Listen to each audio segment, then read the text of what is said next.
off and running. Check out that sunset in the back of the Mecca. Equestrius in the foreground. South Ozone Park, Queens in the background. And we are off and running again. A 6-day layoff here at the Big A. We left off last Sunday in the snow with a triple pick six carryover of about 150,000. There's been plenty of prep time as Gotham Day 2015 arrived. Our first day running in about a week. And we're happy to be here with the Mig, Richard Migliore. It's Jason Blewitt. We're glad you're settled in. We hope you're all sitting in the pocket because A, it was great to be back, and B, this was just a spectacular day of racing both here and around the country. Yeah, and I know we are going to fire fresh because we do have some great racing to talk about, not just here at Aqueduct, although I thought we had some sensational performances here, but all around the country, so it's good to be back to work. Let's get down to Gulfstream Park. We pick up headlines, and again, nationally, it was just as good as it got. Big names on the line as we get you down to their featured 10th race. It's the Grade 2 Gulfstream Park handicap as we set it down to Larry Colmus with about a half mile to go. To race a neck apart as they round the far turn. They are 6 lengths ahead of Wicked Strong. And then it's Loverbill. East Hall has dropped back, and Honor Code is still the trailer. And Valid is dead even now on the outside of Private Zone. These two will come to the top of the stretch together. And now Honor Code's on a roll outside of Wicked Strong. 3/4 in 110 flat. They're into the stretch. Private Zone and Valid, and they're still going at it. Valid and Private Zone. 4 lengths back, Wicked Strong and Honor Code, and they're both coming. And here they both come on the far outside. Honor Code's charging down the center of the track, trying to get Valid and Private Zone. The three of them will come to the wire together, and Honor Code got there. Running down Private Zone. Wow. Didn't break alertly from the inside post. Looked like from the head on, he slammed the gate coming out. Was in another county. And still, Honor Code was able to get up in a nick of time. Vintage Shug McGahee, and what a 4-year-old. Just to have a horse prepared to run against this kind of company. You think about who he ran down, the Cigar Mile winner, Private Zone, and he was in another county, but Javier Castellano, cool as ever. And this horse has such a closing kick, and he's the kind of horse that people are going to like to follow because it's exciting to see a horse come from that far back. And represents everything good about the game, the pedigree, the people involved, the patient Shug McGahee, Grade 1 Carter, April 4th, Wood Day. We hope that's where Honor Code may be running next. Would love to see him going 7/8 here at the Big A and come from out of the clouds with that swooping run, a la like Kelso back in the Met Mile many years ago. And speaking of 7/8, let's get you back down to Gulfstream Park. 3-year-olds in the rescheduled Swale Stakes. Most eyes on the one Daredevil as he makes his 3-year-old debut. Down on the inside comes Senor Grits, and Social Request at the back of the field around the far turn. Ready for Rye is now the leader. Ready for Rye, 3 furlongs out. Bluegrass Singer attacks on the outside. XY Jet is thrown in the towel after a 45 1/2. Daredevil third and on the move now as they come toward the top of the stretch, but Ready for Rye has a 3-length lead. And they're into the stretch, and it's Ready for Rye off the turn in front. 3 lengths ahead of Daredevil as they come to the final furlong. Ready for Rye, trying to get another furlong, still 3 in front. Daredevil is second. They've left the others reeling behind. Ready for Rye has the lead coming down to the wire. And Luis Saez and Ready for Rye take the Facing-Tipton Swale, upsetting Daredevil. Senor Grits was third. Ready for Rye, big speed. Quite simply, Mig just ran away from Daredevil, who ran his race. They beat the rest of the field by a pole, but Ready for Rye, that much better today. We got to give him credit, and then Tommy Albatrani kind of breaking out of that slump he was in Florida in a big way today. Ready for Rye ran them off their feet. I think there was a lot of things to like from Daredevil. He took dirt, first time in his life. He was in behind horses like that. He rallied inside, came out for the drive, was just second best on the day, but I think a lot of things to build on.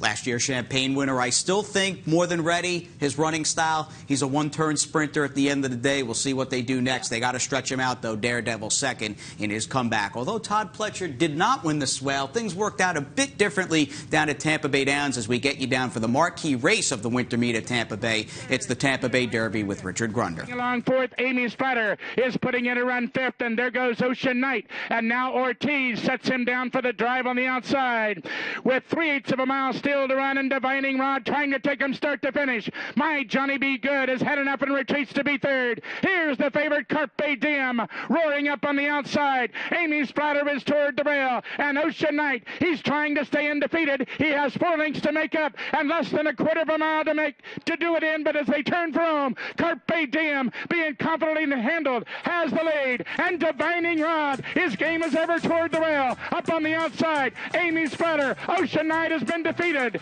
Inside the final furlong, it's Carpe Diem in front. He'll make his 3-year-old debut, a winning one, reporting home 4 lengths to the good. Amy Splatter, second, Divining Rod, with another solid effort. Battle of the 2 Stone Street 3-year-olds pretty much turned into a walkover for Carpe Diem, who clearly seized the day and couldn't have been any more impressive in his 3-year-old debut. He was extremely impressive. I like the way he was able to get forward position, sit out third in the clear, finish the deal. And you think about, he was only beaten once in his career. He was second in the Breeders' Cup Juvenile, well beaten by Texas Red today, but he knows out Upstart, who's a lot of people's top selection for the Kentucky Derby right now. I think it flatters all of these colts. Carpe Diem, very impressive in his return.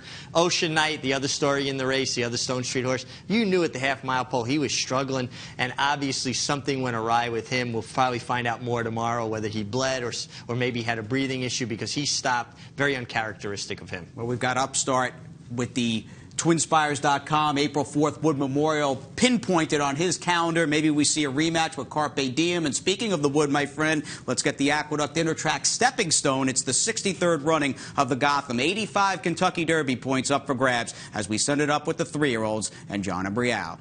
And they're off. Toasting Master and Tiz Shady go out for the lead, uninfluenced, and on the far outside, it's Blame Jim. And then it's Don't Bet with Bruno, who's racing in mid-pack, followed on the outside by Tensendur. Classy Classes down at the rail, then El Kabeir. At the back are Combat Diver and Lieutenant Colonel. The 3-year-olds head for the backstretch. On the outside, it is Blame Jim, and on the inside, it's Toasting Master. And those two hook up after an opening quarter mile in 23 seconds. They've opened up 3 lengths on Tiz Shady in third. Uninfluenced is on the outside in fourth. Another gap, 5 or 6 lengths. Back to Don't Bet with Bruno. Lieutenant Colonel's on the outside. El Kabeir is down towards the rail. Then comes Classy Class and Tensendur. And the trailer is a Combat Diver, half mile, 46 and 3/5 seconds. Toasting Master on the inside, leads by a head. Blame Jim on the outside in second, just in behind. Uninfluenced and Tiz Shady. El Kabeir has made progress up to 5th, but still 4 lengths from the front. On the outside is Lieutenant Colonel. Classy Class is trying to come through in between horses. They're at the top of the stretch, 3/4 in 1:12. And here comes El Kabeir on the outside to now take over the lead. El Kabeir is in front with 1/8 of a mile to the finish. Classy Class now moves into second. On the outside is Tensendur. It's El Kabeir with the lead as they come for the wire in the Gotham, and El Kabeir has won it. Close for second between Tiz Shady and Classy Class. Here's the big favorite, El Kabeir, a bit further off the pace than he's been in all of his races, Mig, but he had no problem rating and was quite impressive, almost push button on the inner track today. He really was push button, and you can see he's off the bridle there. Chucky had to squeeze him a little bit to get position going into the second turn, and he didn't just take off with him. He never got ranked. Chucky was able to negotiate his way through traffic, ease out to the clear, and you knew when he got to daylight here, he was going to be very tough to beat. I thought this was a tremendous performance by him, and I thought a tremendous performance by Chucky Lopez. Real good job by CC Lopez, who's never won a Grade 1. I would imagine, all things being equal and all things being okay, as the dust settles from today's Gotham, El Kabeir will be in the starting gate for the TwinSpires.com Wood Memorial here on Saturday, April 4th, and CC Lopez will be aboard the great colt by Scat Daddy, who, I mean, if you take each of these races in a vacuum as a learning experience for the big dance, he did everything right today. He absolutely did everything right. Now, they say he rated in the withers, and I didn't see it that way. He was out in the clear, and he kind of pulled, and he moved up into third, and he was the best horse. Last time out in the Jerome, or maybe I got it backwards. Last time out in the withers, he actually got keen, and he got run down late by a very good winner last time. This time, he really rated, and he was off the bridle, and he settled, and he negotiated. You saw a lot of different dimensions from this horse today. I thought it was quite impressive. And many smiling faces post-Gotham down in the winner's circle as the Mig caught up with the connections. Chucky, he's shown a lot of speed. He looked like he really switched off today. Was that the plan, to come from that far off the pace? Actually, it's never my idea to come from that far out of it. But when he didn't get off as well as I had hoped, he quickly got shuffled back around the first turn. But I didn't panic. I tried to navigate my way through, and when I called on him going to the half-mile pole, he went through that little spot on the fence, and then I angled him out, and he went about his business. I didn't do nothing except not fall off of him. Well, it looked like he was very tractable. Like, he didn't get to pulling, and he did whatever you asked. He was much better behind the dirt. Like, last 2 times he was outside, so I had to throttle him back. With the dirt hitting him in his face, this time he was much easier to control. Well, great ride, and just way to stay cool. Congratulations. Thank you, sir. Right. John, Chucky said he was a little further back because of the break. Were you surprised to see how well he handled everything? You know, I was. I mean, he's matured each race in the mornings. We've schooled him for these scenarios time and time again. He just seems to take a different step and find a new dimension each time we've run him. And every step's going to move forward. And I'm amazed. I mean, he's done what he's asked in the morning, but.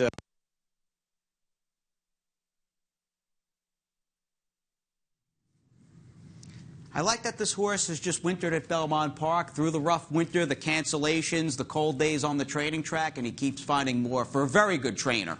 A terrific trainer. We lost some of that interview, so we apologize. But basically, he was just talking about the steps he made from 2 to 3. And, John Terranova's a terrific trainer. He's got a terrific team. And Simon Harris, who gets on this horse in the mornings, has worked very hard to get him to relax. And we talked about this horse a great deal, Simon and I, in the jockey's room. And he felt like he was ready to take this step forward. And you think about good horses, Jason, they possess speed. It's when they learn how to use it in an efficient manner. I mean, even Crypto Clearance, who wound up becoming a deep closer, broke his maiden wire-to-wire in Saratoga. Wow. So they possess speed. It's just they use it in a different fashion as they get older. Ahmed Zayat getting the money. He's invested quite a bit of cash in the game. He's gotten close to winning a classic. You think a Painter, a Bodemeister, and Nero. Maybe El Kabeir's got his Kentucky Derby win on it. We shall see moving forward as we check out one of the nation's top sprinters and a milestone win from a young man from Maryland. So stay tuned here on Insider.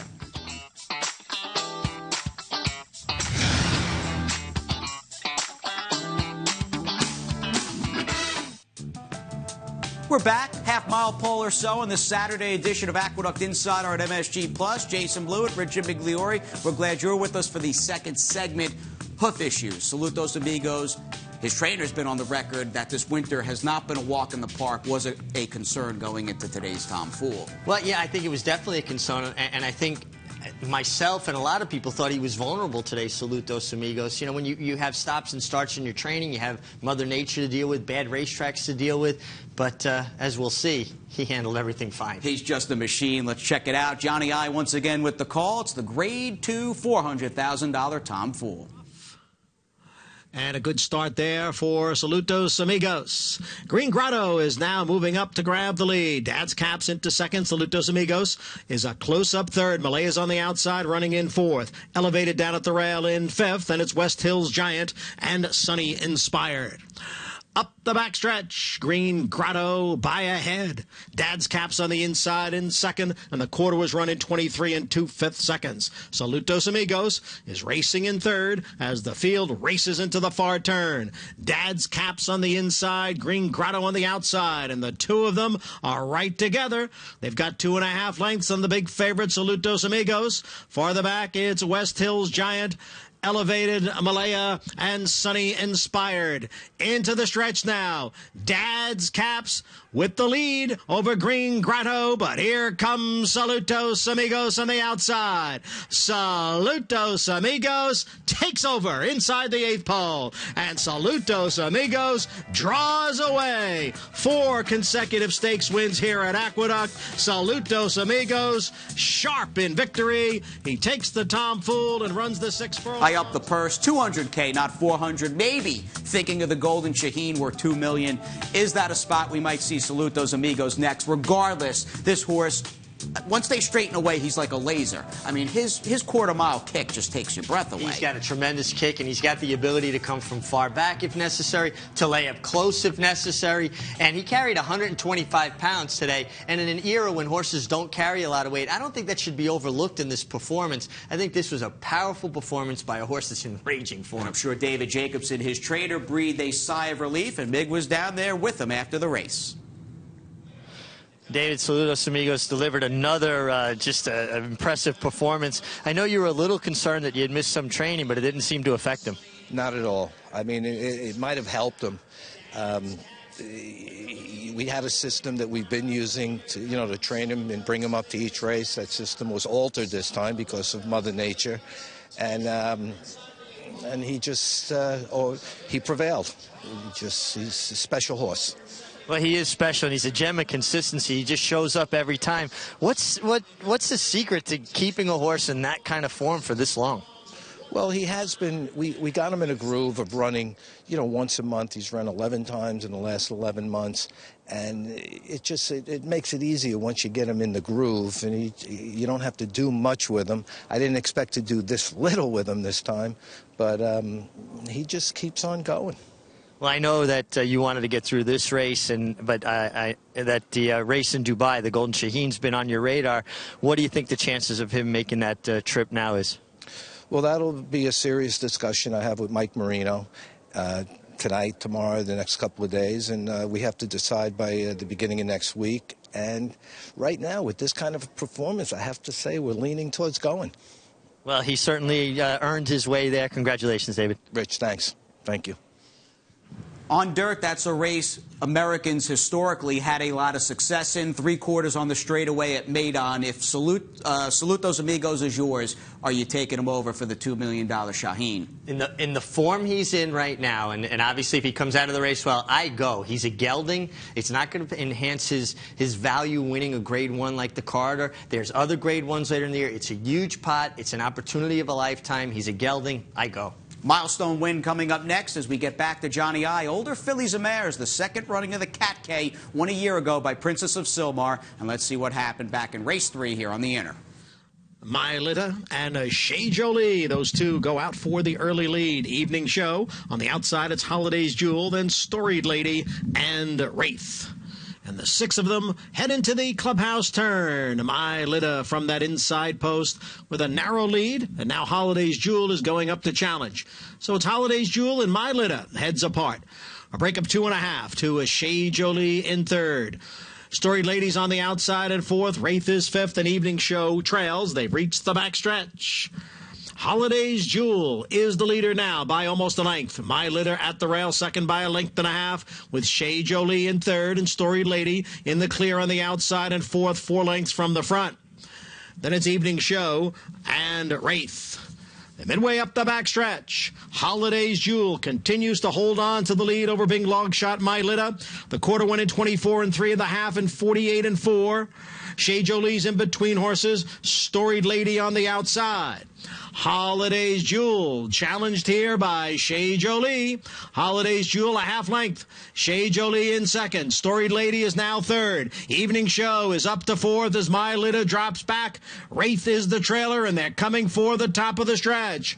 Holiday's Jewel, Shea Jolie, Storied Lady, 3 of them across the track into the lane. 3/4 went in 1:13 and 3, and Shea Jolie has come away with it. Shea Jolie narrowly. Holiday's Jewel battles on down at the rail. Storied Lady is tailed off. Evening Show's on the outside. It's Shea Jolie and Sheldon Russell coming down to the wire, and Shea Jolie wins the Cat K Stakes and a milestone victory for jockey Sheldon Russell, career win number 1,000.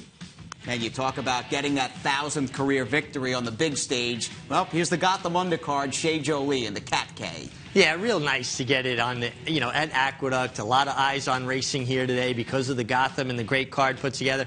And a 1,000th win in a stake race. I mean, it just kind of adds a little bit more panache to it. I mean, that's the way to put it. And I know Sheldon was extremely happy, although he did say he would have liked to have gotten it at his home track, Laurel. So you can understand his loyalty there, but I think this is better for his career to do it here. Gary Contessa, by the way, the winning trainer of Shea Jolie, 4-year-old filly by Indian Charlie. As we get on to the Furious Four, big pick six carryover, over 600K in the pool. The pick six had got on hit since last Thursday, so let's see how the sequence played out as we get it back to Johnny I. Girls and Canal 6, top of the stretch. The half was strong, 45-4. And here comes Vera's Militude on the outside, up to challenge La Bella Valeria and Town Kitty. Town Kitty at the rail. In between horses, La Bella Valeria. Vera's Militude on the outside. And here's Delicious. Town Kitty looking to pull off a huge upset here. Town Kitty has done it, 25-1. Here's Delicious, up for second, close for third. Order Party in fourth. Rectify is fifth. Off the turn, into the stretch, the half in 46-4. Elusive Talmo, Eulations, Sure to Party, looking to come on through now. Elusive Talmo, here comes Sure to Party up to challenge. Sure to Party and Elusive Talmo. Sure to Party has taken over the lead. Rectify with a late run on the outside. It's Sure to Party, the winner. Rectify got up for second, close for third. For the stretch, Lady Luciano now by 4. 3/4 in 112-3. Lady Luciano pouring it on here. Lady Luciano is opened up by 6. Swift Taylor has moved into second.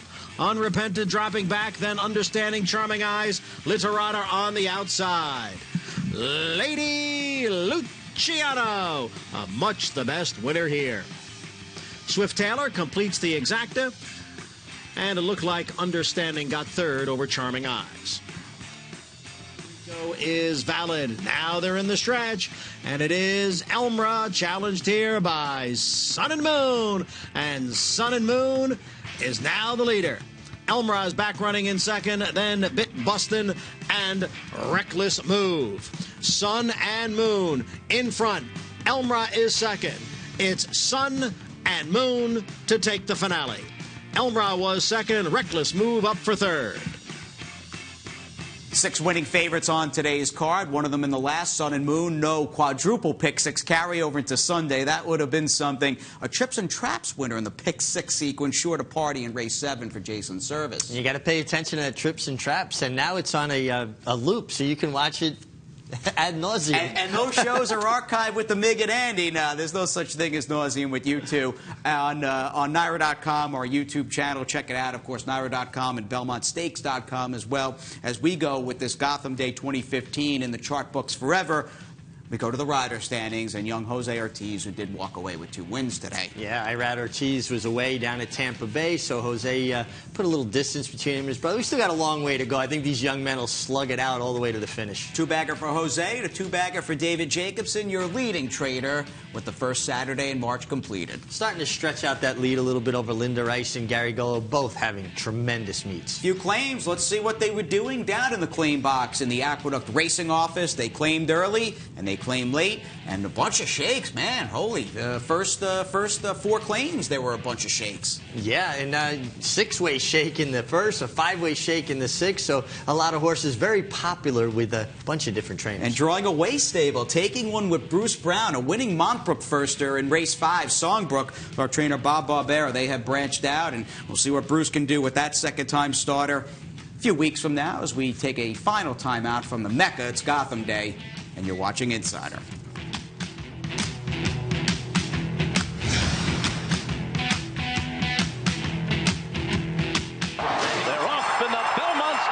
Start your summer at the Belmont Stakes Racing Festival. 3 days of exciting racing action. $10 million on the line. Live music, entertainment, food vendors, and more. Get your tickets today.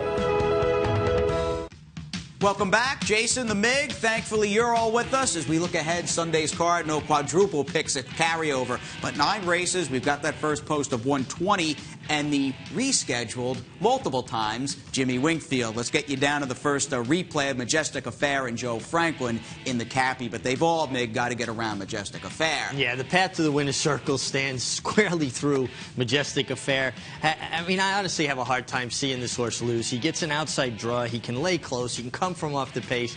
He was much the best over Joe Franklin here, and I just see him laying over this field again, Jason. Todd Pletcher's got the 3-year-olds on the dirt. He's got a bunch going long who are okay. Materiality, who won at Gulfstream Park yesterday. Carpe Diem. And how about Lord Commander, who for a Giants Causeway firster showed a lot of speed winning his debut. Yeah, he really did, and he's going to have to show some of that speed again from the inside post. Kind of puts him under the gun. I'd like him a little better if he had a different post position, but he showed a lot of grit here, a lot of gameness, fought off the challenge, but he's going to have to step it up again to deal with Majestic Affair. I'll go from that inside post. Of course, we are 27 days out. Tomorrow will be 27 days out from the $300,000 base short 7 furlongs for the 3-year-olds on the Wood Memorial undercard as we check out Regal Minister, the New York bred, who's very game. I mean, this horse is just very gritty. Every time he runs blood and guts. The only bad race he has was going long. He didn't want to go long. They got him back doing what he wants to do. He wants to sprint. But one day, we're going to have to see if this horse can rate a little bit, because he's always going to find horses that are going to chew on him early and make it difficult for him. So he's fast, but one day I'd just love to see him track a few horses. And we'll get the featured race out of the way early, race number 3. What about the late double? They've got picks, hot selections in races 8 and 9 as we go to Andy and Maggie. Thanks a lot, guys. Well, hopefully you won't need to get out in the last race, but should by some unforeseen reason you be behind going to the last race on Sunday's card, I've got an idea to get you out. And a horse that's not going to be favored, and that's the 8 Lady Rhubarb, going out for the white-hot Gary Gullo barn. Sure, she doesn't look good based on her last 3 races. 2 of them, though, were on the turf. But the reality is she was involved in a wicked fast pace last time against much, much better horses. She's the speed of this field, and if Fernando Hara, who's ridden well here and ridden well while being aggressive, can put her on the front end, I believe she has a good chance to lead this field. The 9th race on Sunday on a merry chase. That's the 8-horse, Lady Rhubarb, as we head out to Maggie. Thanks, Andy, here in the paddock for the Paddock Insider. And for tomorrow's card on Sunday, going to take a look at our featured race. It's race number 3, and it's the Jimmy Winkfield Stakes for 3-year-olds going the 6 furlongs. And there is a lot of speed signed on. So I'm going to go to the outside with a horse who has a style of a closing sprinter, and that is number 6, Accurate in here, who is coming off a bit of a layoff. Now, in his last race, they try to stretch it out, and he just looks like an out-and-out solid sprinting type. So with the dynamics of the race, at least on paper, I think Accurate could sit the trip in this one here and prove that he belongs in these stakes with these sprinters. So that's your Paddock Insider for today. Jay, Meg, back to you. Potentially an upset in the Winkfield. We did not see an upset today in the 63rd Gotham. El Kabeir from off the pace with Chucky for John Terranova was terrific. The Zayat Silks. It's been fun with the Mig and I. We thank you for tuning in, and we'll see you tomorrow for Sunday's edition right here on MSG Plus.